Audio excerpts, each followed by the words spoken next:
Never saw a man meet death with finer courage. Don't let her stay in there too long.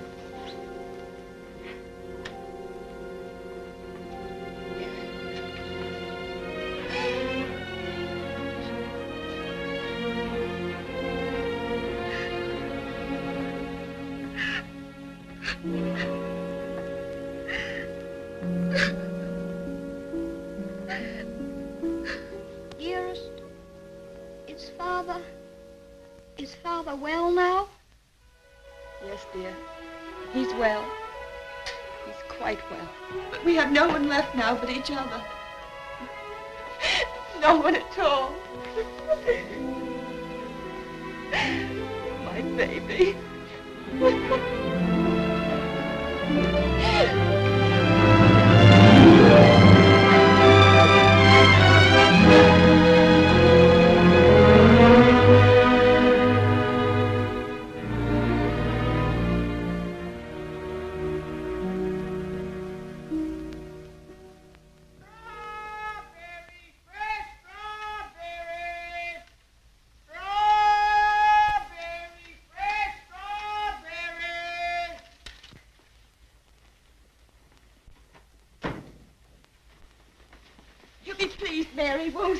The darling. To think of him getting the like of that for his birthday. Sure, he'll be the happiest boy in all Brooklyn till he falls off of it.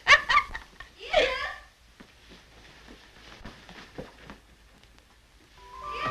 All right, Ceddie. Oh, dearest. Look. Mary's brother, Michael, has made it for me.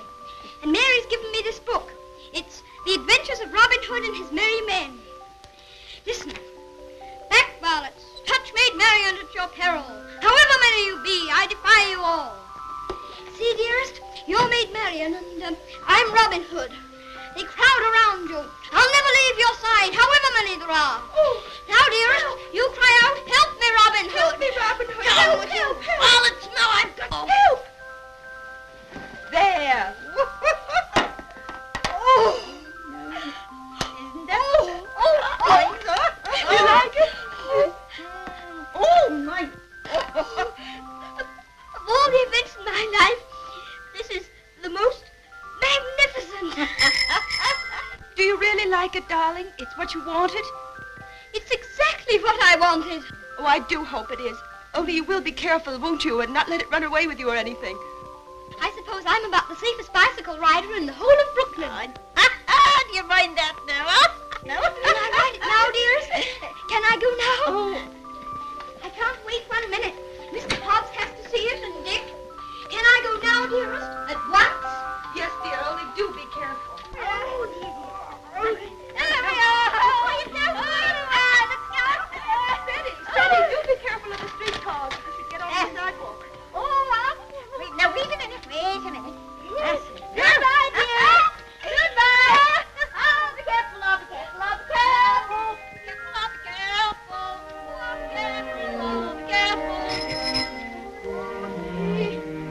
Good morning, Mrs. McGillicuddy. Good morning, Ceddie. A very good morning. How are your bones today, Mrs. McGillicuddy? Oh, none too good after the rainstorm yesterday. Oh, they ate last night something cruel. Ties me up in knots, the rain does. Does it? How very peculiar. But it's a fine day to go bicycle riding. Oh, I suppose so. For them that has bicycles and can ride them. I suppose everybody who has a new bicycle will take it out and ride it today. Glory be to goodness, and whose bicycle might that be? It's mine. It's my birthday present from dearest. Oh, it's a daisy show. Fine enough for the president to ride. And it has all the latest improvements. Oh, sure it sounds like the bells of St. Patrick. Sure, it's the luckiest boy in the world, John. Well, I'll have to be going. Oh, I nearly forgot. Please choose my apple now, Mrs. McGillicuddy. But would you mind keeping it for me until I get back? Sure.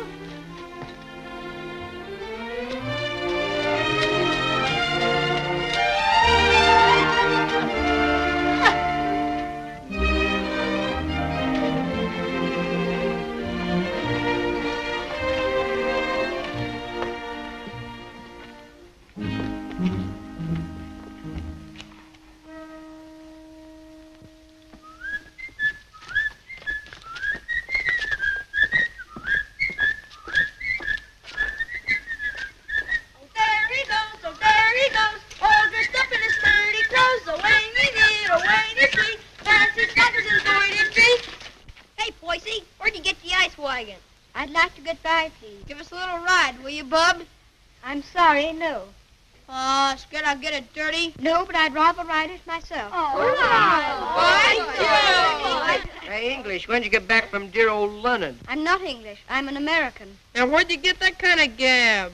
My father was English, if it's any of your affair. Ooh, does your mother know you're out? Don't you dare talk about my mother. Mama's pet, Mama's pet, Mama's pet. I think you'd better take your hand off that wheel. Want to make anything out of it? I want to make you get out of the way. You don't dast, you sissy cat. Sissy cat. Wait a minute, Ceddie. Don't let him bluff you. I'll be right there.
Oh, why couldn't that copper leave us alone? We had him licked. Thanks terribly for coming to my rescue, Dick. Ah, Nix, that makes us even for me giving you the mumps. They didn't even scratch it. Gee, Runkers, where'd you swipe that? The heiress gave it to me. Isn't it magnificent? It's a Lollapalooza. I want you to be the very first person to ride on it. Oh, thanks.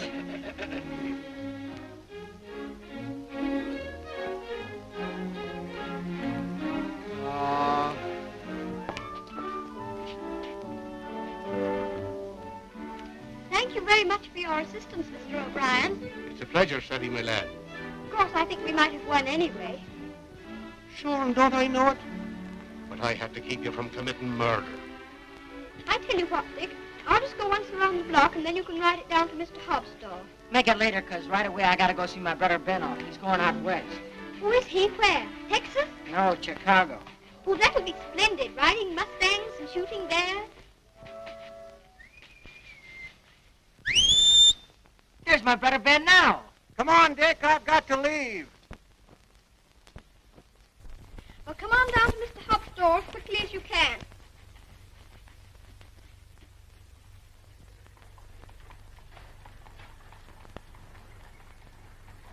What do you say to a little birthday party? Ginger pop and cookies and some candy. That would be perfect, Mr. Hobbs. Only, Only? well, Dick's coming very soon. And I was thinking, if we could wait. I guess there'll be enough to go around. There's a lump coming, I think. Quite a big one. What are you reading, Mr. Hobbs? Ah, that's the way they go on now. British aristocracy. I've got no use for 'em. Earls and marquises going around as if they was lords of creation, wearing their coronets. Did you ever know any marquises, Mr. Hobbs? Or earls? I should say not. I'd just like to catch one of 'em inside here, that's all. I'll have no grasping tyrants sitting around on my cracker barrels. Perhaps they wouldn't be earls if they knew any better. Oh, wouldn't they, though? They just glory in it. It's in 'em. They're a bad lot. Here you are, Dick. Just in time for Ceddie's birthday feast. Gee, Manetti, ginger pop and everything. Here's to your health, Ceddie. Many happy birthdays. Thank you very much, Mr. Hobbs. Why, Mary. Come on home, darling. The mistress is wanting you. Oh, glory be. Would you look at your face? I'm very sorry, Mr. Hobbs, but I shan't be able to stay for the feast. Is there anything wrong with dearest? Not at all. Sure, there's nothing the matter with her. What's happened, Mary? Now, don't be asking me any questions. Queer, strange things happening to us. If you'll forgive me, Mrs. Errol, you must not disregard the great position to which your son has fallen heir through the death of his uncle, your late husband's brother.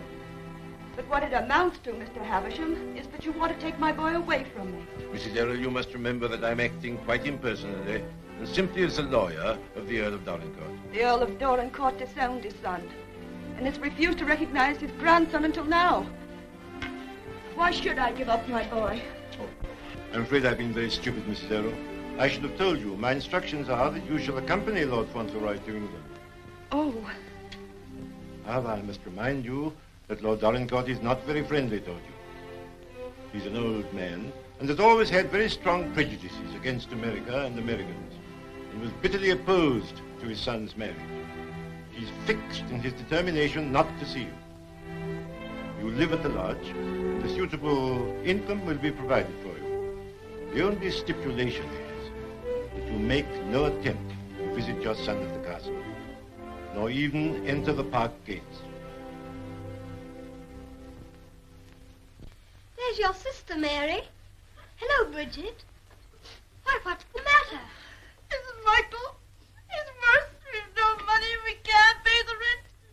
I don't know what I'm going to do. Now, Bridget, I've more important things to attend to. I wonder what your husband's wishes would have been in this matter. You knew my husband? Yes, I knew Captain Errol well and liked him, as everybody did. He was greatly attached to his old home. Yes, I know. He, above everyone, would have appreciated what this means to your son, the very great advantages he'll have. Yes, you're right. My husband would have wished it. Mr. Havisham, I must ask you to let me tell Ceddie about this in my own way and in my own time. He must never know his grandfather dislikes me. If he did, it would make it harder for them to be friends. Very well. Your son will thank you for this when he's a man. I hope his grandfather would love Ceddie. He has a very affectionate nature and has always been loved.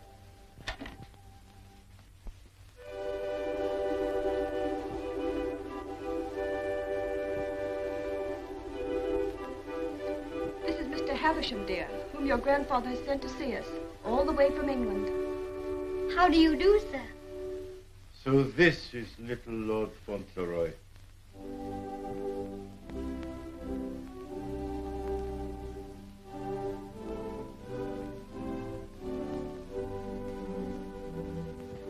You see, dear, your grandfather has no more children now, and he's very lonely. So he wants us to go and live with him in England. Because he's an earl, and you are his heir, you will have a new name, Lord Fauntleroy. And someday you will be the Earl of Dorincourt. Oh, dearest, do I have to be an earl? None of the boys are earls. Can't I not be one? I'm afraid it can't be helped, dear. Just think, dear, soon we'll be starting for England. Do we have to go to England, dearest? I'd much rather not. Oh, what will Mr. Hobbs say?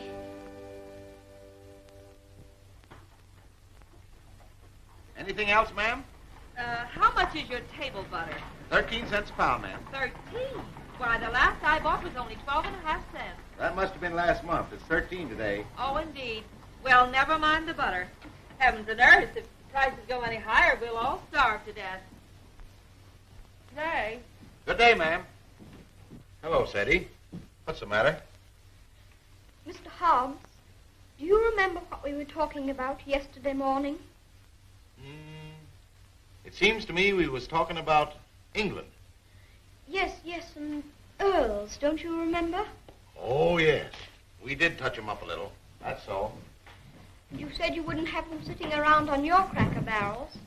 So I did. And I meant it, too. Just let 'em try it, that's all. Mr. Hobbs, one is sitting on this barrel now.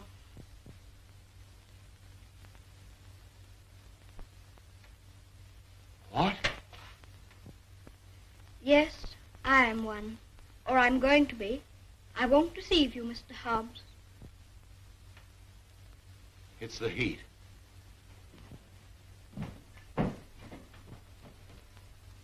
It is a hot day. How do you feel? Got any pain? Thank you, I'm all right. I'm sorry to say it's true, Mr. Hobbs. Mr. Havisham, he's a lawyer, came all the way from England to tell us about it. My grandfather sent him. Who is your grandfather? I couldn't very easily remember it, so I wrote it down.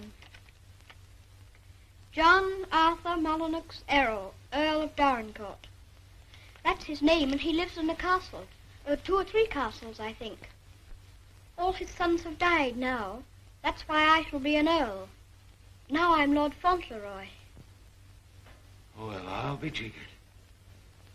One of us has got a sunstroke. Oh, no, we haven't. We'll have to make the best of it, Mr. Hobbs. What did you say your name was? Cedric Errol, Lord Fauntleroy. Well, I am jiggered. Well, you always did talk more English than American. You think there's no getting out of it? I'm afraid not, Mr. Hobbs. Dearest says that Father would wish me to do it. But if I have to be an earl, I can try to be a good one. I'm not going to be a tyrant, Mr. Hobbs. And if there's ever to be another war with America, I shall try and stop it.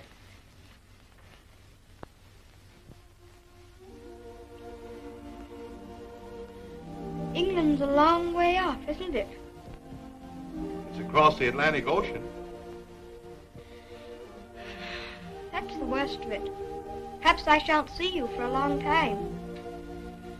I don't like to think about that, Mr. Hobbs.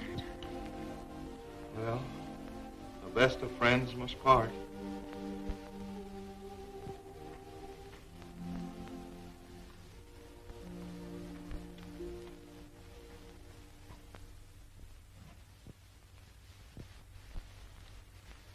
I'm afraid, Mr. Havisham, our American food must seem very strange to you. A little, ma'am. I find that muffins are biscuits and biscuits are cookies. But the cooking's excellent. And after all, it's the company that makes a meal exquisite, not the food. Thank you, Mr. Havisham. When you're an earl, you'll give splendid dinners in one of the most beautiful castles in England. Do you know, I'm not sure I know exactly what an earl is. And I think if anybody's going to be one, he ought to know, don't you? Would you mind explaining it to me? Well, someone is made an earl generally because he's done some service to his sovereign or some great deed. Oh, that's like the president. Oh, is it? Is that why your presidents are elected? Yes, sir. When a man is very good and knows a great deal, he's elected president. Then they have torchlight processions, with bands, and everybody makes speeches. I used to think perhaps I might like to be president, but I never thought of being an earl. No, being an earl is rather different from being a president. An earl is generally of very ancient lineage. What's that? Very old family. Extremely old. Oh, that's like the apple woman. She's 100, I should think. She's of such ancient lineage, it'll surprise you how she can stand up. I used to feel sorry for anyone who's so poor and has such ancient lineage. She says hers has gone into her bones, and the rain makes it worse. When I said ancient lineage, I didn't mean old age. The first Earl of Dorincourt was created an earl hundreds of years ago. Well, that was a long time ago, wasn't it, dear? Yes, dear. Many earls have been very brave men and have fought in great battles. I should like to do that myself. My father was a soldier and a very brave man, as brave as George Washington. I'm glad earls are brave. That's a great fountain. Would you excuse me a moment, please? There's someone I must see. Oh, certainly, of course.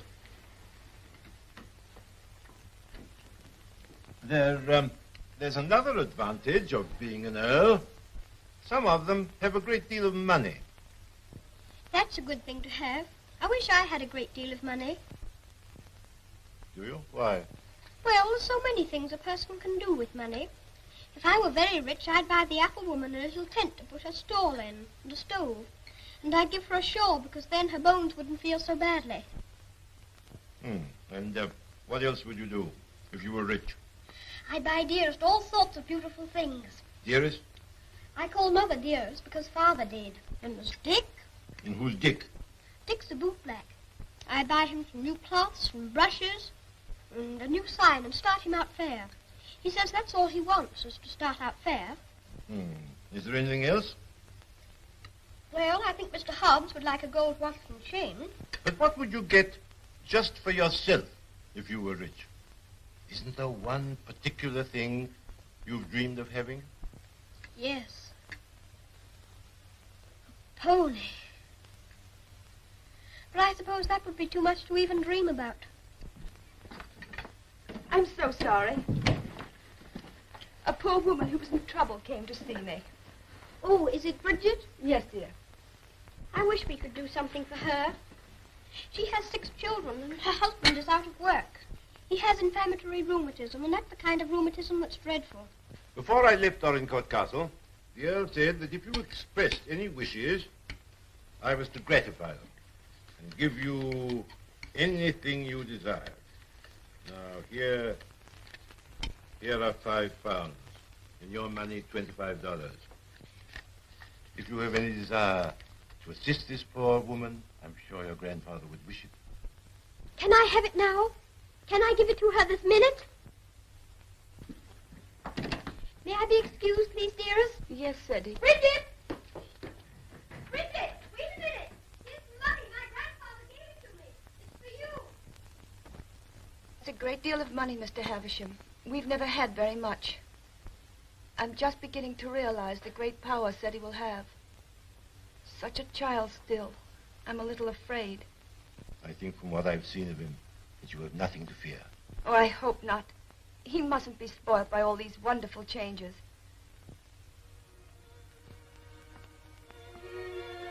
She cried.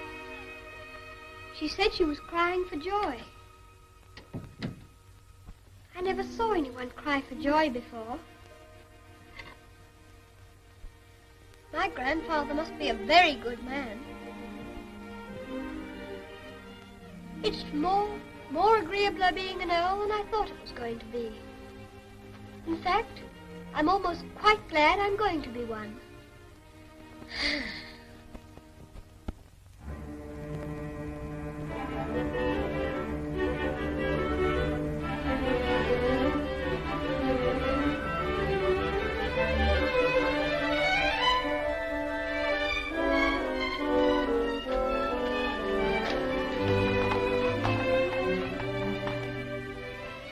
We always liked that little house, didn't we, dearest? We always will like it. Yes, darling. Yes.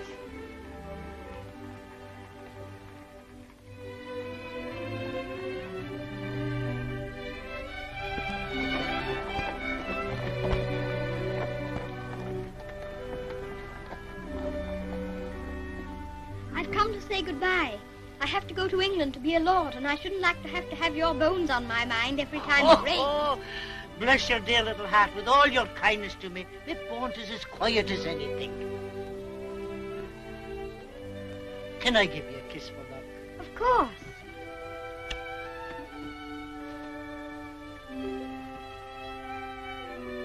Here's an apple to eat on the boat. Thank you very much. Oh, no, darling. Why should you pay? As my late husband used to say, this one's on the house. Thank you again. Well, goodbye. Goodbye, darling.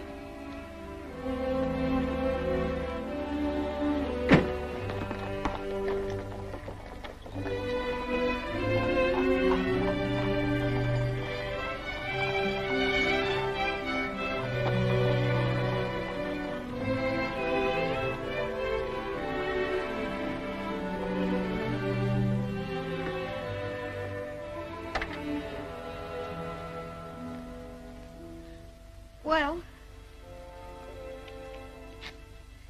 Well, well, well, well, goodbye. I hope trade'll be good. Gee, if trade gets any better, I'll be rolling around in diamonds and pearls. That would be splendid, wouldn't it? I hope you have every sort of luck and happiness. Thanks, same to you, and I hope you think about us sometime when you're way over there, they say, on foreign soil. I'll think about you all the time. And I'll write to you. And you must write to me. Here's where you send your letter. Gee, I wish he wasn't going away.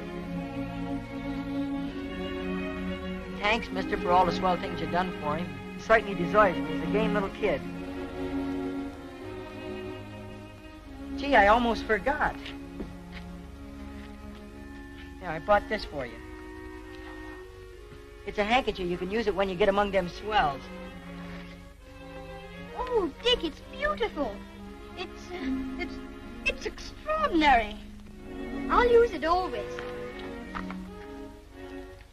Thank you, Dick. Thank you very much. Well, goodbye. Well, goodbye.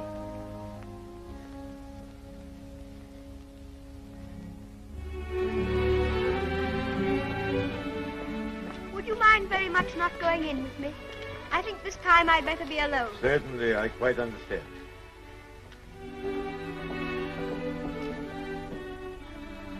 This is for you, Mr. Hobbs.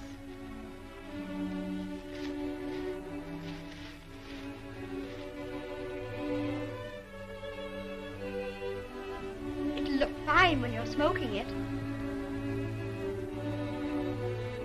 Why, Ceddie, that's just what I wanted for a long time. This is my real present, Mr. Hobbs.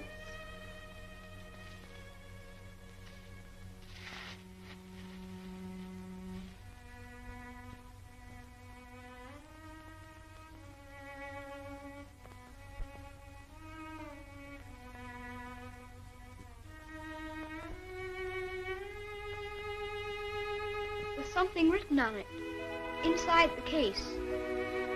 I told the man what to say. You read it.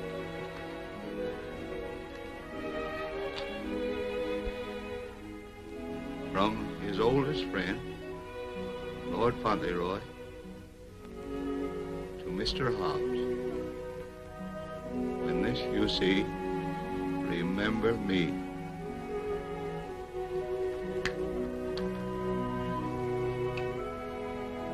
When this you see, remember me. I don't want you to forget me. Oh, I won't forget you. Don't you go and forget me when you go over there amongst those British aristocracy. I shouldn't forget you, whoever I was among. I hope you'll come to see me. Perhaps my grandfather will write and invite you.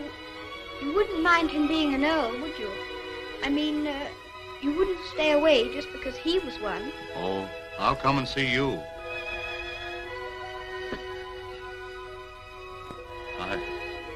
I won't be able to help myself.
Is this Dorincourt Castle, dearest? No, this is Court Lodge, where you're...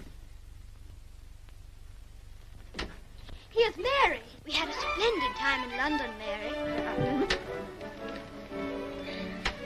I'm so glad you came before us, Mary. We don't feel so strange finding you here to welcome us. Oh, sure, 'tis a great happiness I wish you, ma'am, in your lovely new home.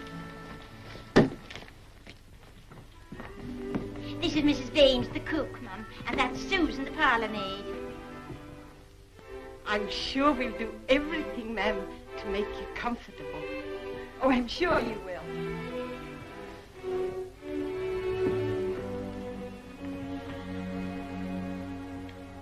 I must say goodbye. The carriage is waiting to take me to the castle. I must tell the Earl of your safe arrival. He needn't go tonight. I'd so like to have him with me my first night here. No, I'm sure Lord Dorincourt won't expect his grandson tonight. Tomorrow will be time enough. I dread so to tell him that we're not going to live together anymore. I'm a coward, I know, putting it off so long, but it's the most difficult, the most cruel thing I've ever had to do.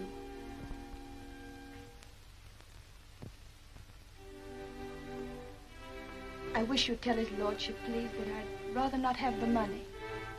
You mean the income he wishes to settle on you? I have a little money of my own. It's quite enough to live simply on. I must accept the house, of course, because that makes it possible for me to be near Ceddie. I'm grateful to him for that, but... He'll be very angry. He won't understand it at all. I think he will understand. He must understand that I can't accept money from a man who hates me so much that he's separating me from my boy. I'll deliver your message.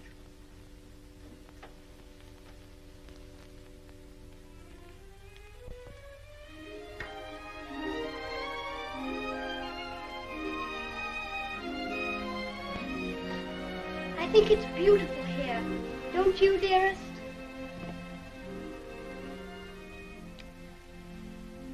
Ceddie, darling, there's something I must tell you. You're not going to understand it, I know. But I want you to believe me, as you always have, when I tell you it's for the best. Tomorrow, Mr. Havisham will take you to your grandfather, and you will live with him at the castle. But I shall not go with you. This pretty house will be my home, and Mary will be here to look after me. But, dearest, you don't mean... You can't mean that we're not going to be together, just as we've always been? Oh, no, I can't. I couldn't. I won't. I won't. Ceddie, you must be brave and sensible. If there are some things you can't understand now, you'll understand them later. It's best for you to live there. There are good reasons why it is. You mean you want me to go away from you? Of course not, darling. But now you're growing older, and we must trust, help one another without asking any questions. You know, Ceddie, your grandfather loves you, wants you to love him. He's so kind, he wants you to be happy and to make other people happy. But, dearest, I can't be happy without you. But you won't be without me all the time. I'm not far from the castle here, and you'll run in and see me every day. You'll love the castle, and there'll always be something new and interesting to tell me. And I'll have things to tell you. Oh, Ceddie, we'll have such good times together. We'll be finding things out, both of us. We'll be explorers. Yes, like Mr. Stanley and Mr. Livingston. That'll be exciting. And every night, when it grows dark, I'll put a candle in the window to guide you through the jungle, Mr. Stanley.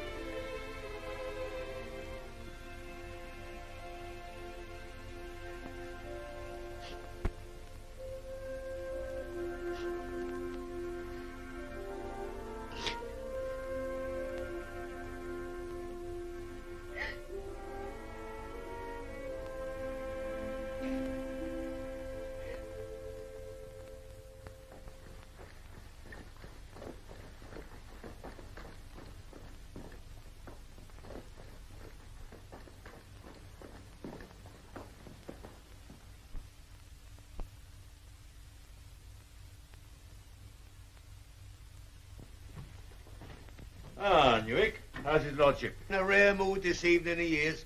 He told me to evict all the tenants if they weren't paid up. Oh, I dare say that'll be a job to your liking.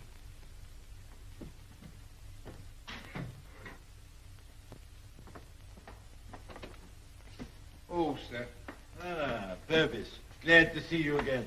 Very glad to see you, sir. Oh, idiot! Do what you're told and bring what's ordered. Gout. Oh, yes, sir. These last few weeks have been the worst I've ever known, sir. I'm surrounded by a lot of incompetent nincompoops. Shut the door, you blockhead! I can't stand him no longer, Mr. Purvis. He's too much for any man. Cursing and swearing and calling people out the names like he does. And it ain't just today, it's every day. Thomas, you brought him the 63 port. He prefers the 51. How was I to know he didn't say? Fetch the other bottle. What business you got drinking port anyway in this condition? I can't feed and house every lazy lout in the parish, and I won't. You and your poor. I've had enough of them. But, my lord. Mr. Mordaunt is with him, sir. I said all I had to say, and now I say good night. Good day, my lord. Good day. Thank you, How'd you sir. do, Mr. Havisham? Mr. Mordaunt. Mr. Havisham, my lord.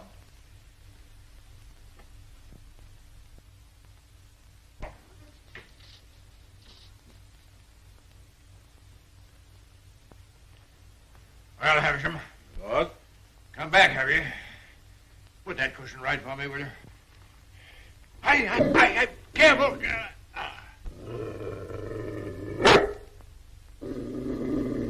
What's full of hot needles?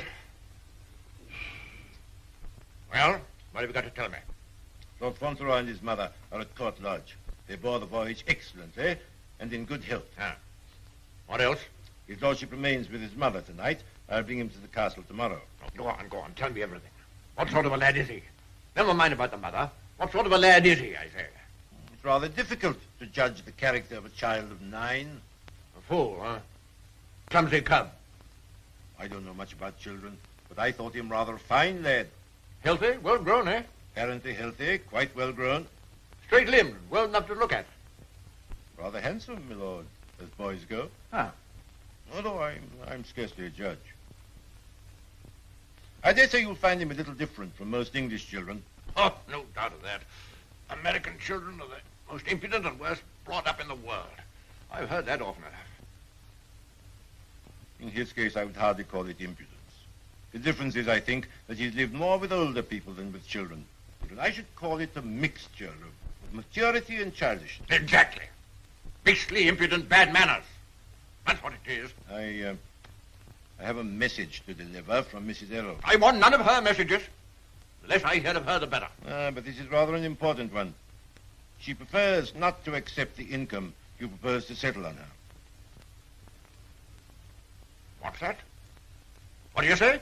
She says it's not necessary. That as the relations between you are not friendly. Not friendly? I should say they were not friendly. Mercenary, sharp-voiced American. Lord, you could hardly call her mercenary. She's asked for nothing. Ah, all done for effect. She thinks she can wheedle me into seeing her. Thinks I should admire her spirit, but I don't. She shall have the money sent to her whether she likes it or not. She won't spend it. I don't care whether she spends it. She shall have it sent to her. She shan't tell people that she's got to live as a pauper because I'm doing nothing for her. Huh?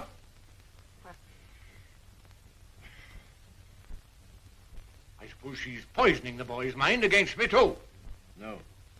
I have another message that will prove to you she's not done there. I won't care.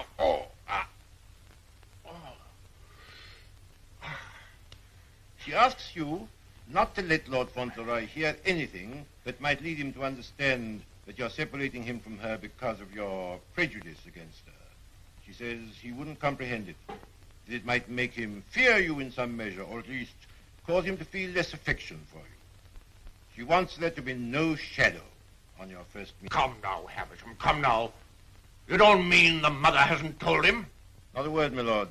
Nothing has been said to the boy to give him the slightest doubt of your perfection. She's prepared to believe you the most amiable and affectionate of grandparents. In fact, he already regards you as a wonder of generosity.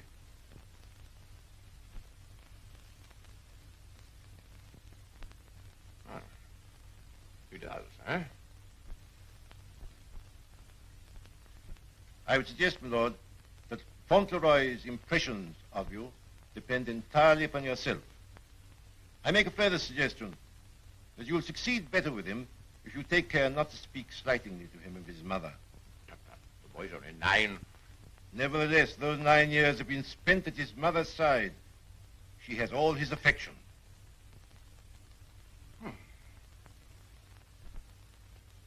So he thinks me generous, eh?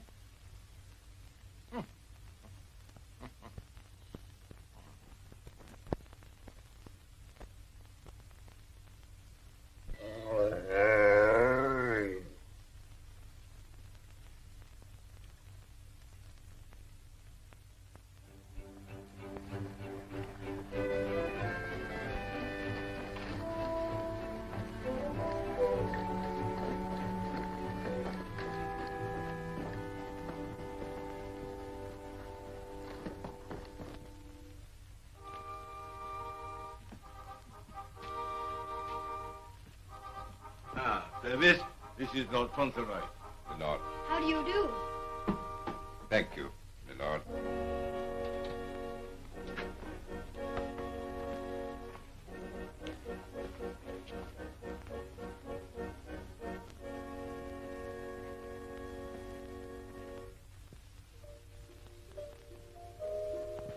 My lord.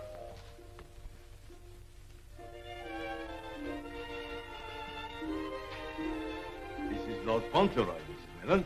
Lord Fauntleroy, this is Mrs. Mellon, the housekeeper. How do you do, ma'am? I shouldn't know his lordship anywhere, sir. He has the captain's face and way. Oh, was it you who sent the cab? I'm ever so much obliged to you, ma'am. How do you do? He's a great day, this, sir. Where's his lordship? In the library, sir. Lord Fauntleroy is to be sent to him alone.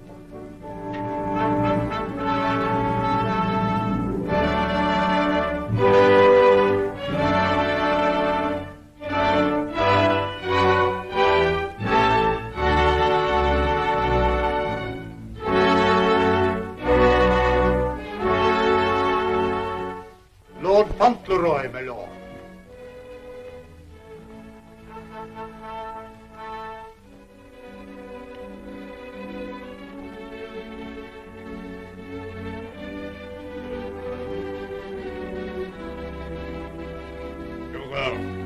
Come back, sir.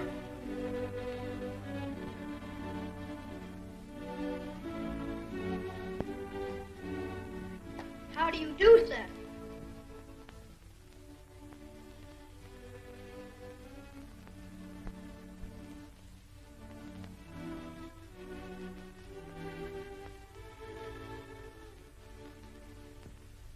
Are you the Earl? I'm your grandson that Mr. Havisham brought. I'm Lord Fauntleroy.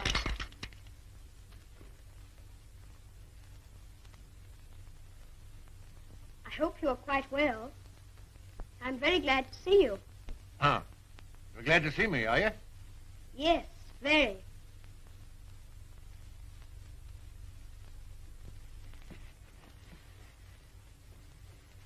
I kept wondering what you would look like if you'd be anything like my father. Oh, and am I? Well, I don't think you are, very. You're disappointed, I suppose. Oh, no. Of course you would enjoy the way your grandfather looked, even if he wasn't like your father. You know how it is yourself about admiring your relations. Eh? I'm not sure that I do. Oh, any boy would love his grandfather, especially one who's been as kind to him as you've been. Oh, so I've been kind to you, have I? Yes. I'm ever so much obliged to you about Bridget and the apple woman and Dick. Bridget? Dick? Apple woman? They were particular friends of mine. You know, they were the ones you gave me all that money for. The money you told Mr. Havisham to give me if I wanted it. Oh, the money you were to spend as you liked, eh? So you spent it all on these people, did you? Bridget, Dick, and the apple woman. Yes, and I gave Mr. Hobbs a gold watch and chain and a pipe. I put some poetry in the watch. It was, "When this you see, remember me." I'm going to miss Mr. Hobbs very much. Who is Mr. Hobbs? He was our grocer, Fancy vegetables and groceries, you know. He's my closest friend. Mr. Hobbs is a very clever man. Do you know he can recite the Declaration of Independence right through?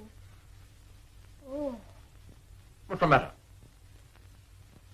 I just remembered you might not like to hear about the Declaration of Independence.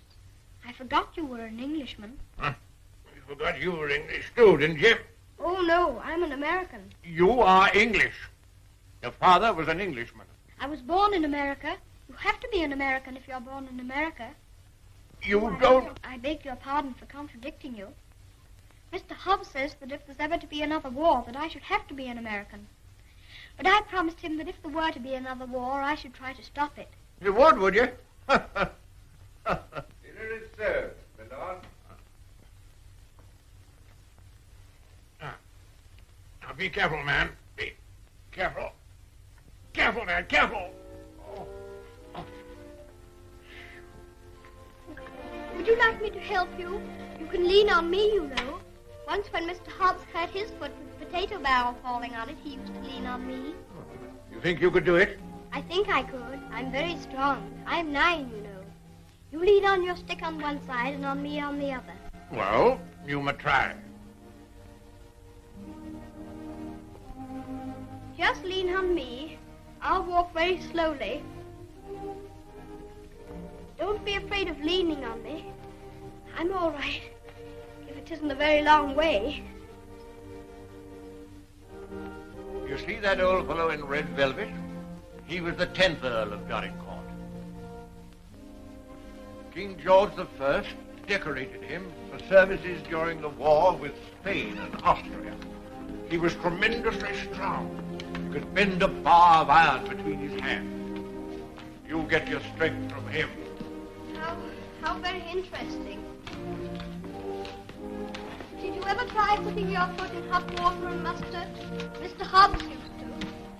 Arnica is a very good thing, too, they tell me. Oh, thank you. I'll try it.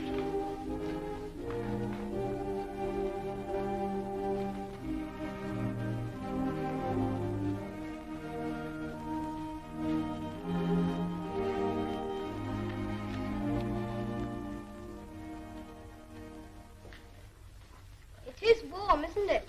A person can't help getting warm in the summertime. Great heavens! What's that? It's a present from Dick. Isn't it beautiful? When this I see, I shall always remember Dick. Yes, I should think you would. It'd be difficult to forget him. Dick's a professional bootblack. You'd like him. He's so square. Square? Yes. He wouldn't cheat anyone or hit a boy under his thighs. Oh. Very pleased with there. Thank you.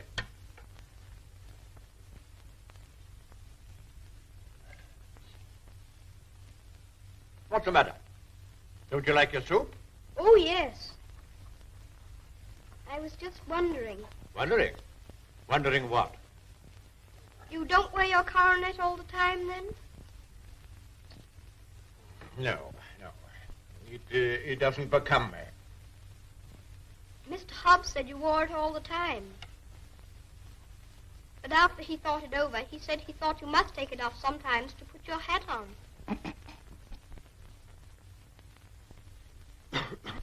Yes, I take it off occasionally.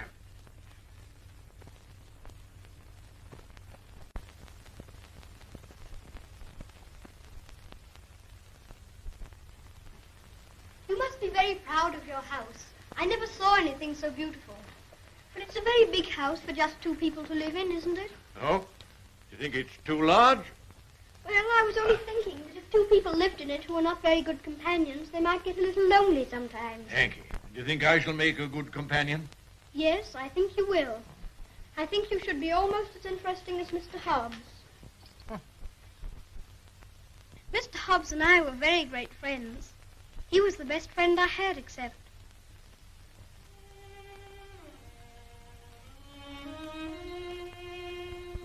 Fauntleroy, what are you thinking of? I was thinking of Dearest. Who is Dearest? She is my mother.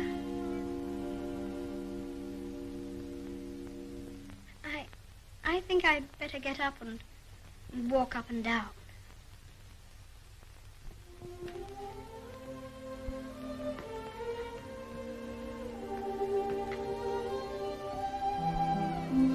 He's a very nice dog. He's my friend. He knows how I feel. How do you feel?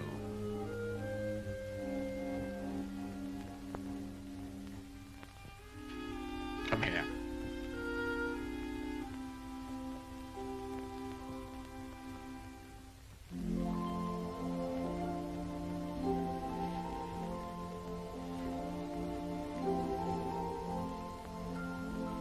You see, I never was away from my own house before. It makes a person feel a strange feeling when he has to stay all night in another person's castle instead of his own house. But Dearest is not very far away from me. She told me to remember that. And after all, I'm 9, you know. And I can look at the picture she gave me. Look, you press the spring and it opens, and there she is.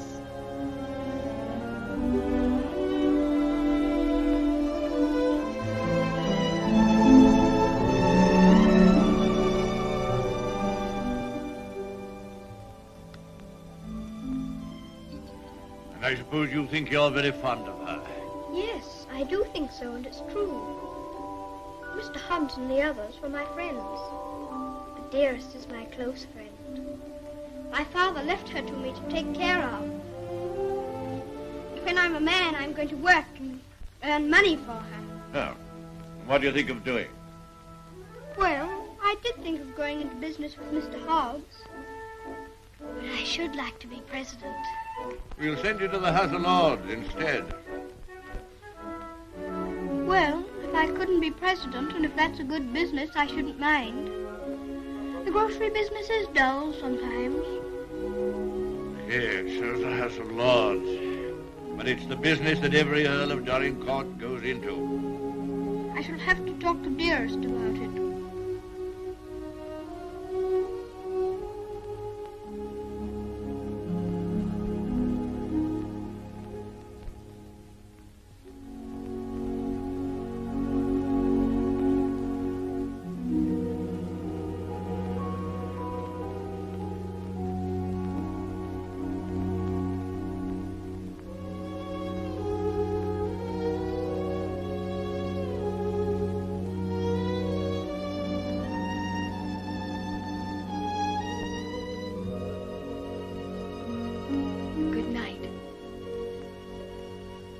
Keep you all the night.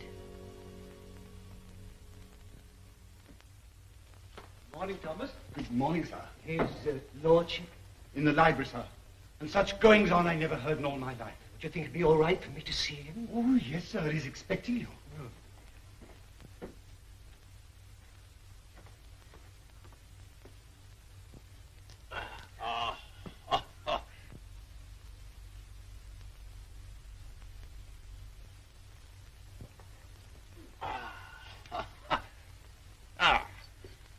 Morning, Mordaunt. Found a new employment, you see. Any good at marbles, Mordaunt? My muscles are a little stiff, my lord, but I'll see what I can do. Oh, pity about that. I'd forgotten about your age.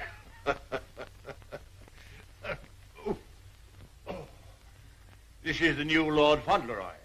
Fauntleroy, this is Mr. Mordaunt, rector of the parish. I'm very glad to make your acquaintance, sir. I'm delighted to make your acquaintance, Lord Fauntleroy. Well, what is it this morning, Mordaunt? Who's in trouble now? It's one of your tenants, my lord. Higgins of Edge Farm. York has told him that if he doesn't pay the rent, he must leave the place. He's a bad tenant. Always behind, York tells me. He's devoted to his wife and children. If the farm is taken from him, they may literally starve. That's like Michael. Huh? I forgot we had a philanthropist here. Come here. What would you do in this case? Well, if I were very rich, I should let him stay and give him things for his children. Nonsense. You're Lord Fauntleroy. Time you learn to deal with these situations. You can write, can't you? Yes, but not very well. Well, go over to the desk and write Newick his orders.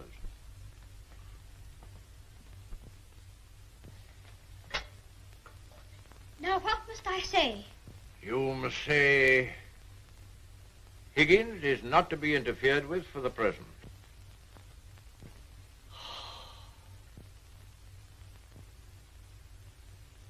And sign it Fauntleroy.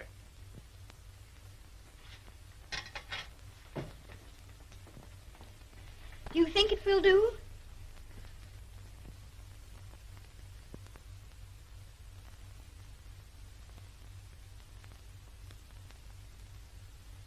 Yes. Higgins will find it entirely satisfactory. Mr. Hobbs always signed his letters that way, and I thought I'd better say please.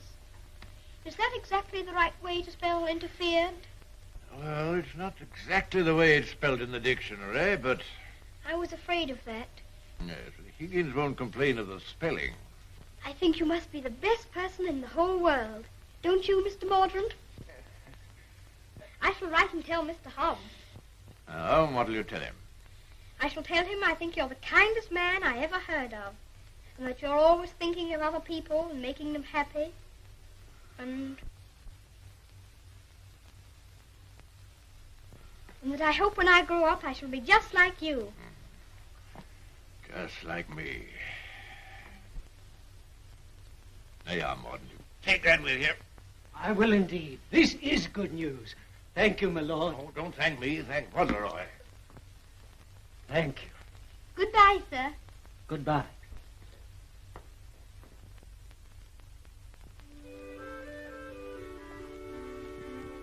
May I go to see Dearest now? I think she'll be waiting for me. There's something for you to see in the stables first. Ring the bell. In the stables? If you please, I'm very much obliged, but I think I'd better see it tomorrow. She'll be expecting me all the time. Very well. We'll order the carriage. And you don't care to see what's in the stables? Oh, I do, I do. Oh, it doesn't matter. It's only a pony. Pony? Whose pony is it? Yours? Mine? Yes. Oh, I never thought I'd have a pony. I never thought that. How glad Dearest will be. You give me everything, don't you? Wouldn't you like to see it? Of course I want to see it. I want to see it so much I can hardly wait. But I'm afraid there isn't time. You must see your mother this afternoon. You can't put it off till tomorrow? Why, she's been thinking about me all morning. And I've been thinking about her. Oh, you have you? I'll ring the bell.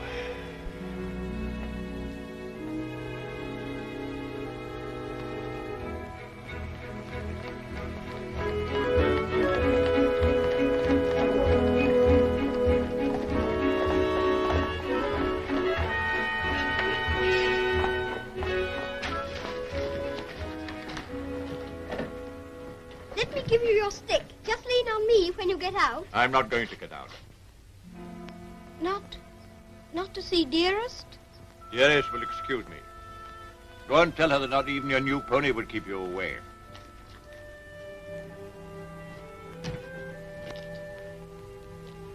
She'll be disappointed.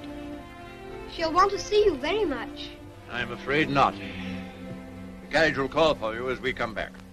Drive on, Jeffries.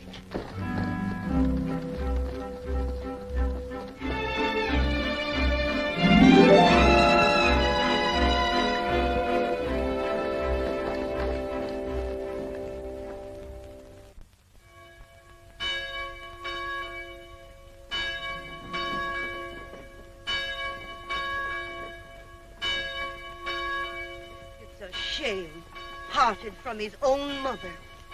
Cook at Court Lodge was telling Sarah she'd never have worked for a sweeter lady than Mrs. Errol. The letter was written by the little gentleman his own self, signed with his name to. Fauntleroy, as large as life. The little treasure. Aye, that's the mother. Pretty young thing, too. Good morning, ma'am. Good morning. God bless you, ma'am. Thank you. Good morning, ma'am. Good morning. It's his lordship coming to services. That's a new notion.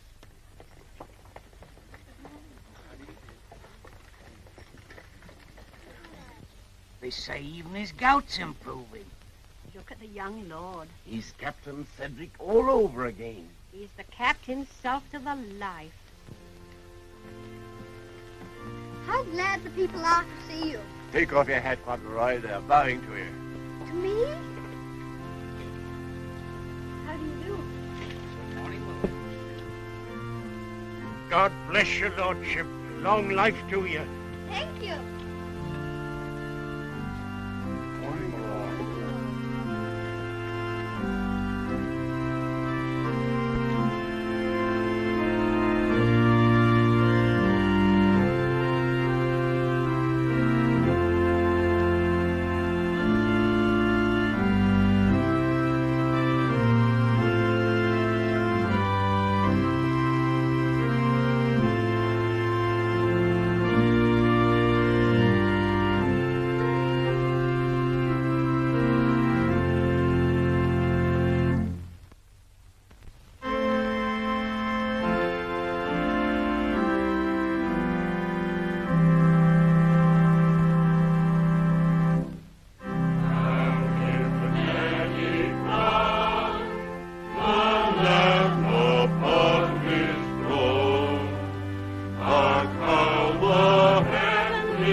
Ancestors, lived a few 100 years ago.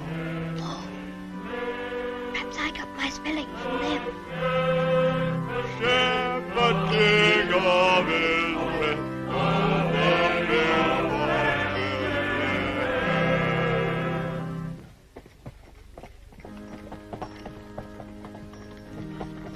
Well, Higgins?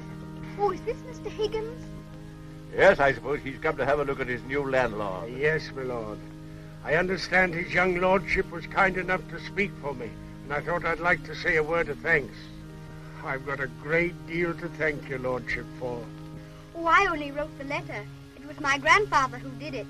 You know how good he always is to people. Is Mrs. Higgins well now? Yes, your lordship. The missus is better since the trouble was took off her mind. My grandfather was very sorry about your children having the scarlet fever. You see, Higgins, you people have all been mistaken about me. Lord Fauntleroy understands me. If you want a little reliable information on the subject of my character, apply to him. Get in the carriage, Fauntleroy.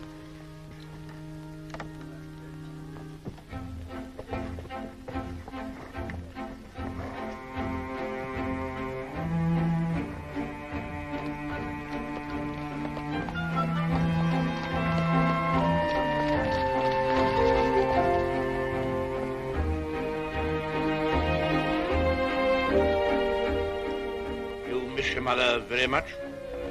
Yes, sir. I miss her all the time. You don't miss her, do you? I don't know her. I know, and that's what makes me wonder. She told me not to ask any questions, and I won't, but You see her almost every day, don't you? Isn't that enough? We used to see each other all the time.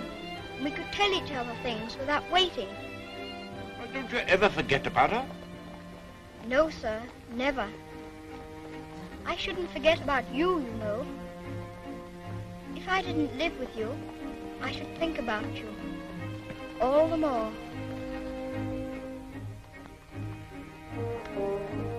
On my word, I believe you would.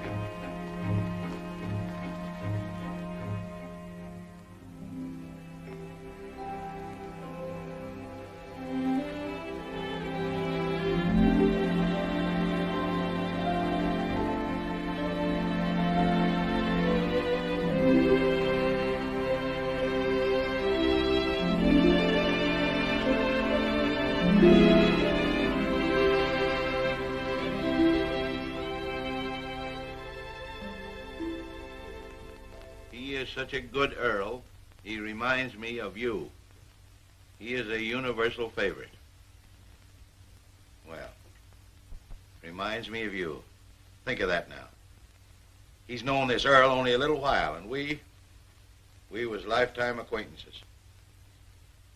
I don't know as I want him to be reminded of me by this Earl. They've been using influence on him, I bet you. You're right. They got twisty ways, those aristocrats. They'd wheedle their little finger around your heart as soon as look at you. All for their own purposes, mind. It's a pity they're making an oil out of him. Yeah. He would have been a shining light in the grocery business. A shining light. Do you know any particulars about that stuff like castles and oils? No, not much. Except they're haughty and mean.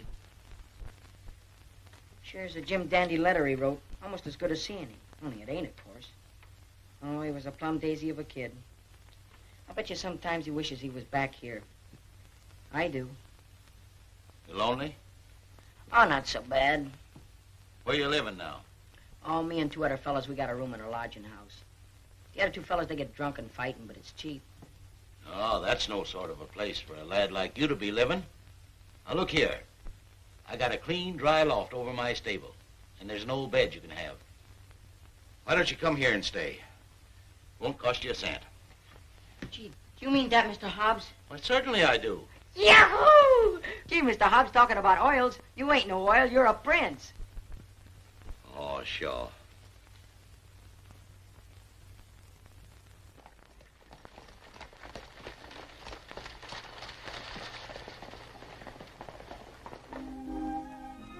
I wonder whether he will have an American accent. My dear, won't it be interesting if he has the Dorincourt eyebrows? When do we see the mother? Shh. I believe she's supposed to be kept in the background.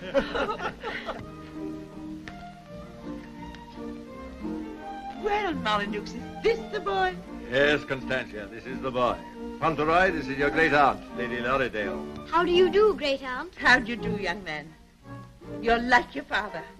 I loved him more than most people in this wicked world. Oh, did you know my father? Know him? Of course I do. Oh, then you must meet dearest. She will enormously like to talk to you about him. You see, I was the only one she could talk about him to who knew him. And I was so small when he... Yes, Fauntleroy, this is your great uncle, Sir Harry Lorridale. How do you do, sir? Here you're fond of horses. I confess to you, Constantia, that what you'll probably see for yourself. There's a risk of my becoming rather an old fool about him. Becoming? By the way, the mother, what does she think of you? I don't know. I haven't asked her. You must come over to Lauderdale Park one day and see us. There are some new cocker puppies in the kennels. You shall have your pick. Oh, thank you very much indeed, Uncle. Only Dougal might be offended. You see, he's very fond of me, and I really shouldn't like to hurt his feelings. Hurt his feelings. That's a good one. Did you hear that, Connor? Hurt his feelings. This is Miss Herbert, Fauntleroy. I want you to be great friends with her. How do you do? Have you met Dougal? He shakes hands beautifully. Shake hands with Miss Herbert, Dougal. He's a great friend of mine. I like making friends, don't you? Yes, I do. May I be your friend? And Dougal. Oh, yes, if you please. Lumbago, Fortescue. Better, I hope. Thanks. much better. I've known Dorincourt as well as anyone could know him for 35 years. And that's the first time he's ever bothered to inquire about my health. Most extraordinary. Havisham, you're late. What's kept you? I beg your pardon, my lord. I was detained by extraordinary news. News? What? What news? Not now, if you don't mind. Later, my lord, later.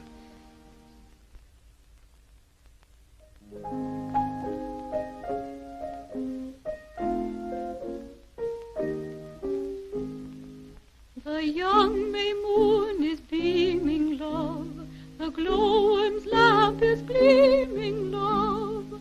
How sweet to roam through Mourner's Grove, while the drowsy world is dreaming, love.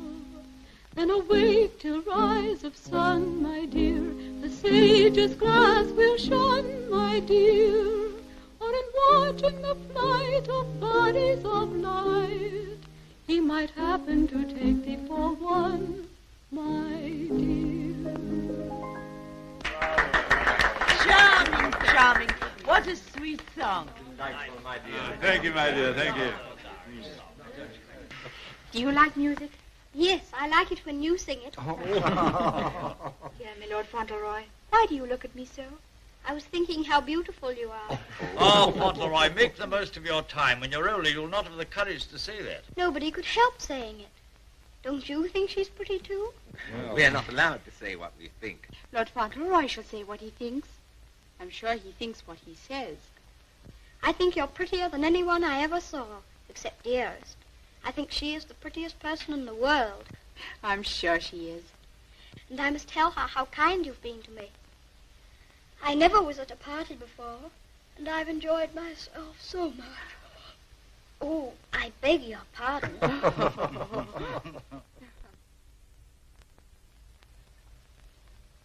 Good night, little Lord Fauntleroy. Sleep well. Thank you very much.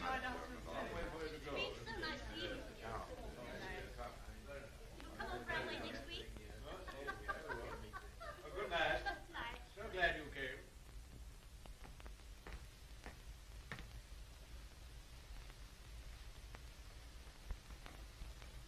Well, Havisham, what the world's the matter?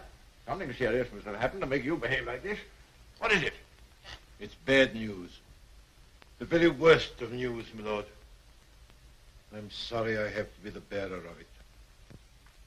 Why do you look at the boy so? You hang over him like a bird of ill omen.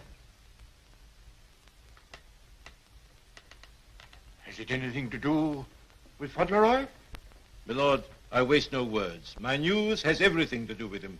If we're to believe it, it's not Lord Fauntleroy who lies asleep before us, but only the son of Captain Errol. The present Lord Fauntleroy is the son of your boy Bevis, and at this moment is in a lodging house in London. What do you mean? You're mad. It's a lie. An abominable lie. If it's a lie, it's painfully like the truth. A woman came to my chambers this morning and told me that she married your son Bevis in London 11 years ago. She showed me the marriage certificate. The child was born shortly after Bevis deserted her and was taken by her to America. Oh, the woman's obviously an imposter. It's a trumped-up fraud. I'm afraid not, my lord. I saw the boy's birth certificate. She's, I'm afraid, a very ignorant person. But she's consulted a lawyer who advises her that her son is, of course, Lord Fauntleroy and the rightful heir. She demands that his claim be immediately acknowledged. I'll protest this to the last. I'll disown Bevis's boy. I'll have nothing to do with him or his mother. You can't disown him, my lord. Nothing we can do can keep the eldest son's child from his inheritance.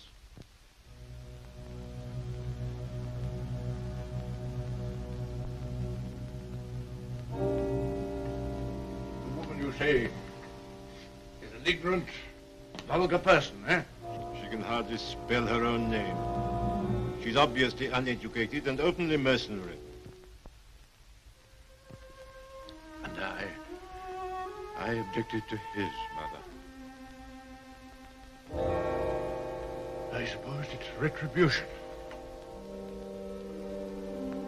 If anyone had ever told me I could be fond of a child, wouldn't have believed them. I always detested children. I owe them more than most.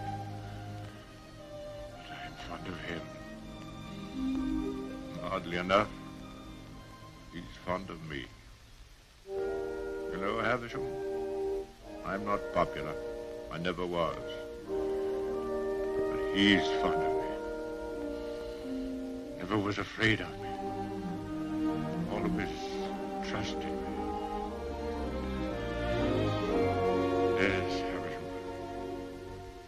He'd have filled my place better than I filled it. He'd have been an honor to the name. You rang, my lord? Take Lord Fauntleroy to his room.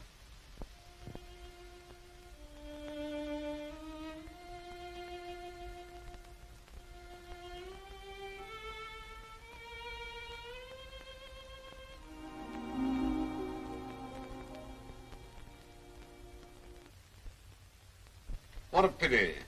The boy's a thoroughbred if ever there was one. I suppose you may say it's a judgment on Molyneux. But that boy, the first human being he ever loved. Will Molyneux take the case to the courts, do you think? Can't tell. He's obstinate enough.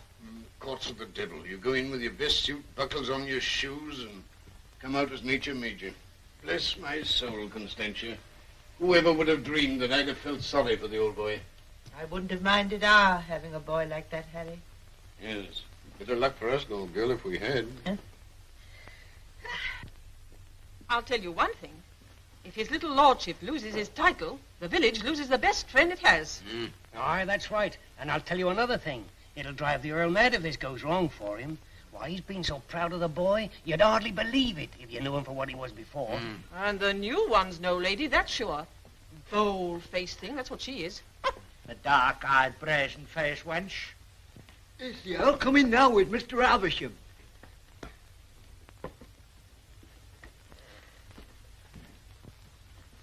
You've someone here calling herself Lady Fauntleroy. I want to see her. Aye, come the ways, my lord. This way, my lord.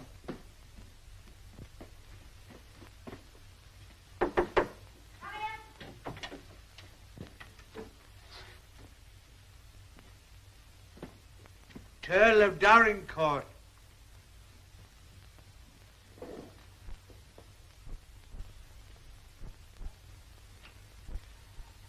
Pleased to meet you, I'm sure, my lord.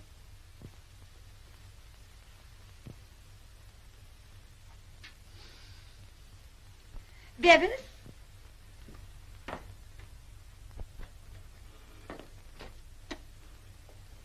Go shake hands with your grandpa.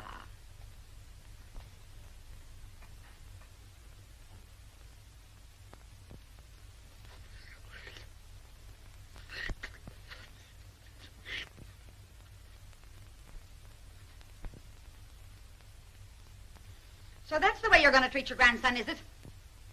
Ah, you needn't try to look so fierce about it. He's your grandson, all right. Yes, my lord. We have proof of the young gentleman's birth. He is the son of the late Lord Fauntleroy. Allow me to introduce myself. Joshua Sneyd, at your service.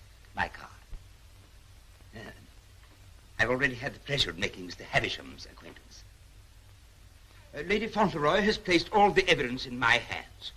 I can assure you, my lord, it is sufficient to justify her case should it come into court. But may I suggest that we come to an arrangement and settle this matter amicably on a friendly basis? Friendly? Ha! Look at him staring at me as though I was dirt. Me, his own daughter-in-law. Oh, your son Bevis married me, all right. And a fine rotter he was. But he was the father of my boy, and I can prove it. Lady Fauntleroy, please. You may think you can fight me, but a lot of good it'll do you. They don't love you around here, and you know it. I've heard plenty about you and your dirty, snobbish pride. Plenty of pride you'll have when I'm finished with you.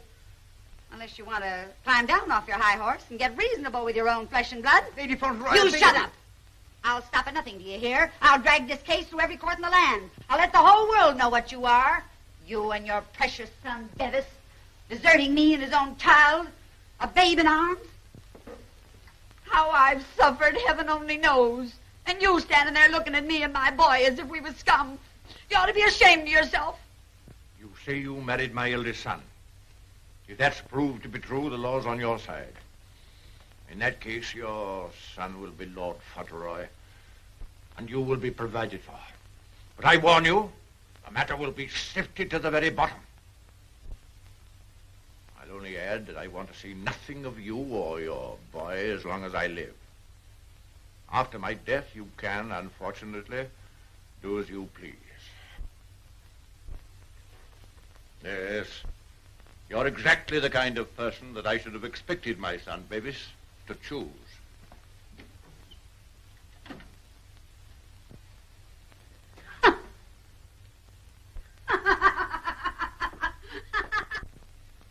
I'm afraid, Dorincourt, there can be no two opinions. At least that's how I see it. You agree, Semple? Yes, I'm afraid we can see it no other way. But it's monstrous. That woman and that boy are utterly unfit. Alas, the law can take no cognizance of such things. I sympathize, Dorincourt, more than I can say. Sympathize? What's the use of that? If we take it to the courts, you think there can be only one result? I'm afraid so. The birth certificate, everything we have, point the same way. If you take it to court, you'll have the expense and the notoriety, and only, I fear, one possible result. Perhaps the boy won't turn out so badly as you fear. Perhaps you can do something with him. That boy? That oaf?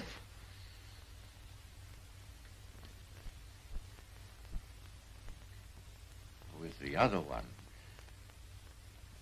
Yes. Well, I have no other course but to accept your judgment. Come, Havisham. Thank you, Lord. And you, Mr. Semple.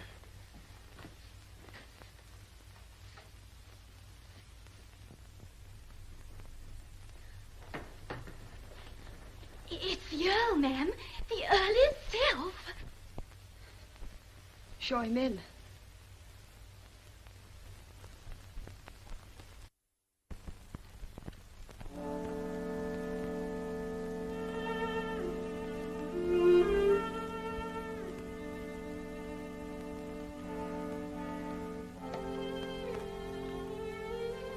Mrs. Errol, I believe?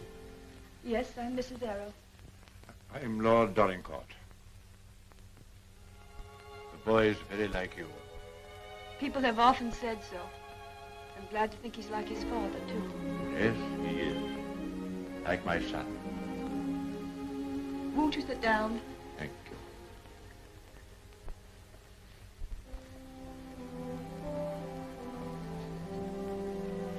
I've come to tell you that I've had the very best, the highest legal opinion. I'm sorry. This outrageous woman and her child. Perhaps she cares for him as much as I care for Ceddie, my lord. Her son is Lord Fauntleroy. Mine is not. Yes, I'm afraid you're right. Perhaps you would prefer that Ceddie should not be the Earl of Dorincourt. It's a very magnificent thing to be the Earl of Dorincourt, my lord. I know that. But all I care about is that Ceddie should be what his father was. Brave, just, and kind, always. A striking contrast to what his grandfather is, eh? I haven't had the pleasure of knowing his grandfather. I know my little boy believes you. I know that Ceddie loves you. Would he have loved me if you told him why I didn't receive you at the castle? No, honestly, I think not. That's why I didn't wish him to know. Well, there are very few women who wouldn't have told him. Yes, Ceddie is fond of me. And I'm fond of him. I can't say that I was ever fond of anyone before. But he pleased me from the first. I'm an old man. I was tired of my life. But he's given me something to live for. More than that. More than that. I'm proud of him. I was satisfied to think that one day he'd be taking my place as head of the family.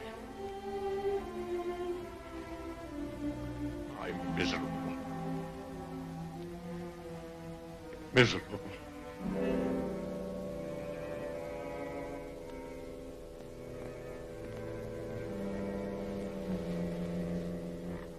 Please sit down.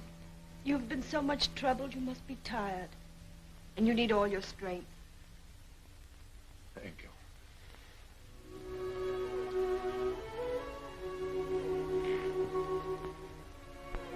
Perhaps it's because I'm miserable that I've come to you. I used to hate you. I've been jealous of you. This wretched, disgraceful business has changed all that. After seeing this repulsive woman who... Well, I felt it would be a relief to come to you.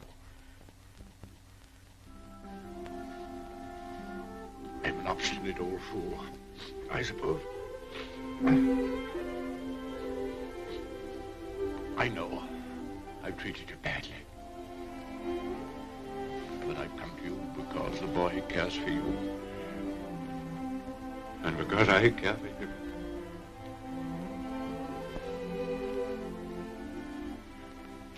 Treat me as well as you can. For the boy's sake.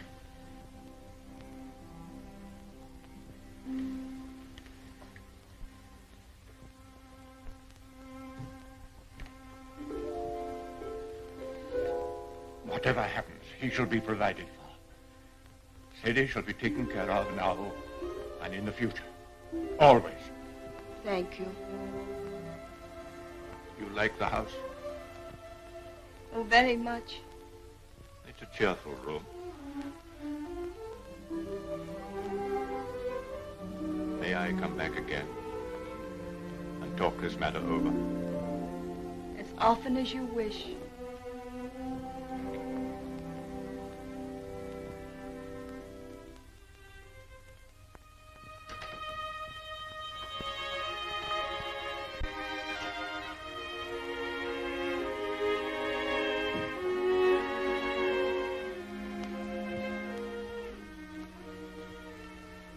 Heard bad news, haven't you? Yes. The worst. Then I'm not Lord Fauntleroy anymore, am I? No. She's beaten me. Then the other boy, he will have to be your boy now, won't he? Like I was? No. He'll have to live in the castle if he's Lord Fauntleroy, won't he? Common little brat shall never enter this place in my lifetime. I'll take care of that. Then I can still be your boy, even if I'm not going to be the Earl, just like I was before. My boy. Yes, you'll be my boy as long as I live. And by Jove, sometimes I think you're the only boy I've ever had. Then I don't care about the Earl part at all. I thought, you see, that the one that was going to be the Earl had to be your boy. That I couldn't be. I shall never take anything from you that I can hold for you. Come what may, you shall have all that I can give. All. And, dearest, will her house be taken away from her? No. They can take nothing from her. Nothing from either of you. Come. Time you were asleep.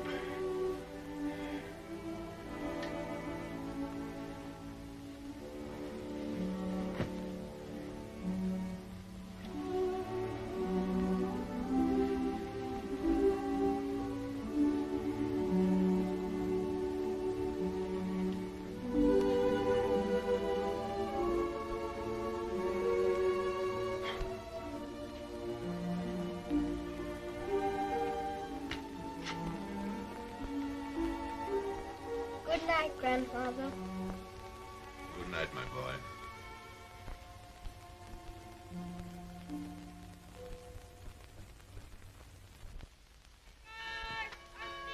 The aged Earl remains secluded in his castle and refuses to have any communication with the rightful heir. Oh, we know that stuff. They've been printing that for the past weeks. Is there anything new about Ceddie? Yes, here it says, prospects do not look very bright for the false claimant, Cedric Earl of Brooklyn. Well, I'm jiggered. At last they've succeeded in robbing him out of being an earl. I thought you was against oils. So I am. Ain't it just like him? Cheating the poor kid out of his rightful estates. Now what's going to become of him? I know one thing. He done everything in a well for me, and he can always come back here and have half of my shoe shining business. Well, now I'll tell you, Dick. I'd always had it in my mind that Ceddie would come in with me someday. He'd be a shining light in the grocer business. The new Lady Fauntleroy was formerly an actress. She is said to have played in New York and London. Continued on page 5. Here's a picture of her.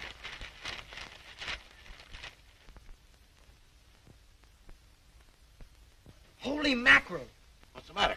Here, look at this. It's her. Her? She ain't no aristocrat, she ain't. I know her as good as I know you. It's Minna, Ben's wife. Your brother? Sure. You mean it's some kind of hocus pocus? Sure I do. Well, I'm jiggered.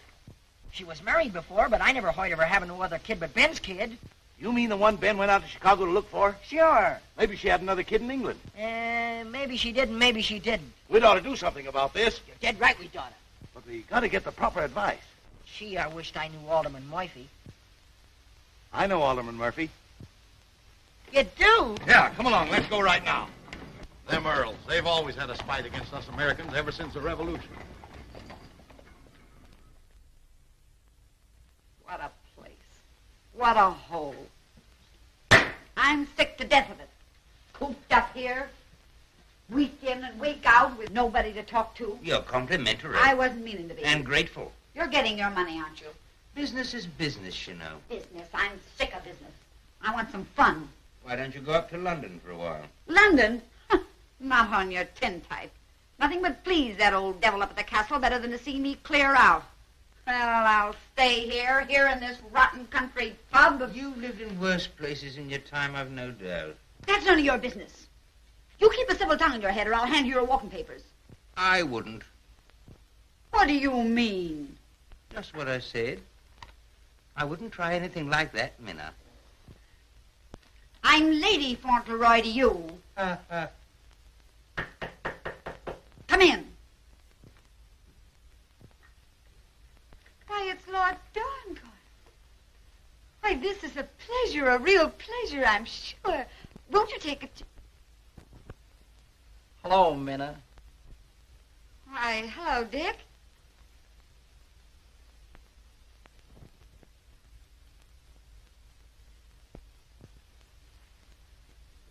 Hi, Ben.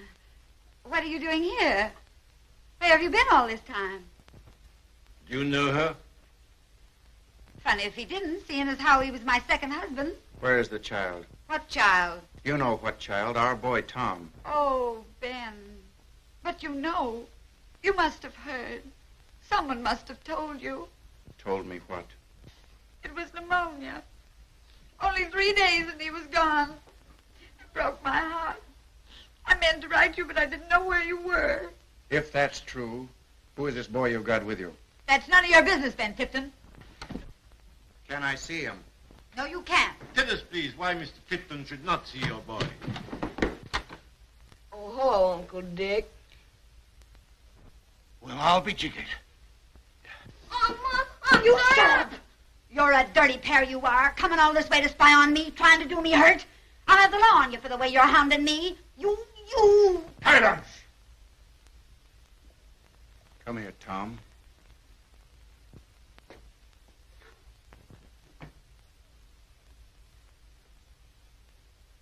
I knew nothing of this, my lord, I assure you. There's a little matter of a forged birth certificate. But I swear to you... Oh, never mind, Havisham. I've had enough of this. Too much. The sooner the pair of you are out of this country, the better. Come on, Havisham. You'll be sorry for this, you will. It's prosecution, that's what it is. It's robbery.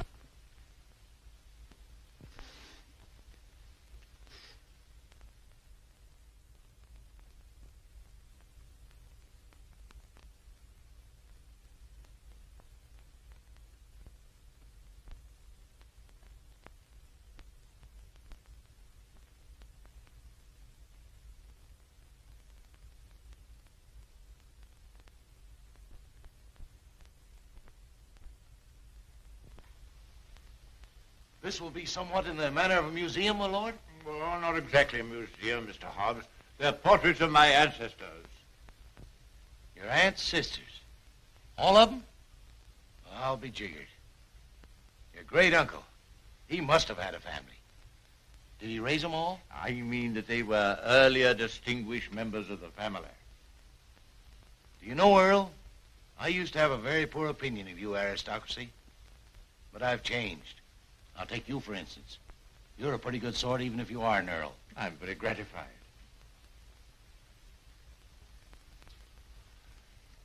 Bit gay, wasn't he? Yes, that's why I have the gout, Mr. Hobbs. Oh. And they was all earls, and Ceddie's going to be one, and own all this. And he'll be worthy of it, Mr. Hobbs. Sure he will. All these earls. You know, I wouldn't have minded being one myself.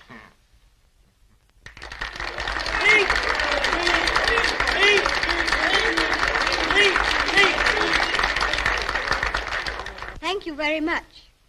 It's such a lovely day. I always like having birthdays, but never one so much as this because you're all so kind to me. My grandfather wants everybody to be happy and comfortable, and I'll want it too when I'm grown up. I think that's all because I'm not very good at making speeches, but I must say that I'm very much obliged to you for liking my birthday. Ripping little nipper. Ain't he a daisy? I'll bet you boys elect him king someday. I didn't know the little fella could talk so good. Why, he makes a better speech than Alderman Murphy. By Jove. Well, I'll be jiggered. And I've another birthday present for you. Another one besides all the things this morning? Yes, the best of them all.